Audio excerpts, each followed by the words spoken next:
So, PRP treatment అనేది కేవలం మోకాళ్ళ నొప్పులకేనా? ఎందుకంటే ఎక్కువ ప్రచారం జరుగుతుంది మోకాళ్ళ నొప్పులు తగ్గిస్తుంది, తగ్గిస్తుంది అని. ఇంకా అదర్ డిసీజెస్ దేనికైనా ట్రీట్ చేస్తారా?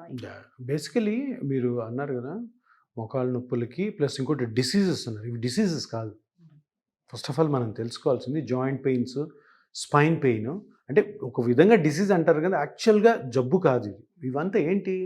వేర్ అండ్ టేర్ తోటి అంటే మనం డైలీ యాక్టివిటీస్ ఉంటాయి కదా! ఆ యాక్టివిటీస్‌లో మన బాడీలో పార్ట్స్ ప్రతివి అరుగుతానే ఉంటాయి. పుట్టినప్పటి నుంచి 30 ఇయర్స్ తర్వాత ఎక్కువ అరుగుతాయి. పోయే కొద్దీ 40కి ఇంకా ఎక్కువవుతాయి, 50కి ఎక్కువ, 60కి. ఇటువంటి అరుగుదలతో వచ్చిన ఈ నొప్పులకి ఒక మంచి పరిష్కారం పీఆర్‌పీ.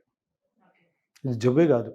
ఒక విధంగా చెప్పాలి. బుక్స్‌లో డిసీజ్ అని రాస్తారు గానీ, ఒక డిసీజ్ కండిషన్. యాక్చువల్‌గా ఇది డిసీజ్ ప్రాసెస్ కాదు. It's a wear and tear process. అంటే మన ఏజ్ వైస్ మనం చేస్తున్న పనుల బట్టి, మన లైఫ్ స్టైల్‌ని బట్టి అరుగుదల. మోకాలు అరగొచ్చు, షోల్డర్ అరగొచ్చు, స్పైన్‌లో ప్రాబ్లమ్ రావచ్చు. ఇవన్నీ కూడా. అంటే ఎప్పుడైతే మనం ఇది జబ్బు కాదు అనుకుంటామో, మనమేమో మనలో ఒక ఒక ఆలోచన విధానం ఎట్లుంటదంటే, అరే! దీన్ని సింపుల్‌గా చేసుకోవచ్చు. పెద్ద జబ్బు, క్యాన్సర్ జబ్బు, హార్ట్ ప్రాబ్లమ్ వచ్చింది, పెద్ద ఆపరేషన్‌కి వెళ్ళాలనుకుంటాం. అదేవిధంగా నువ్వు జబ్బే కాదనుకున్నప్పుడు, అవును జబ్బు కాదన్నప్పుడు ఎందుకు పెద్ద పెద్ద ట్రీట్మెంట్‌లకి ఎందుకు పోవాలి? సింపుల్‌గా చేసుకోవచ్చు కదా!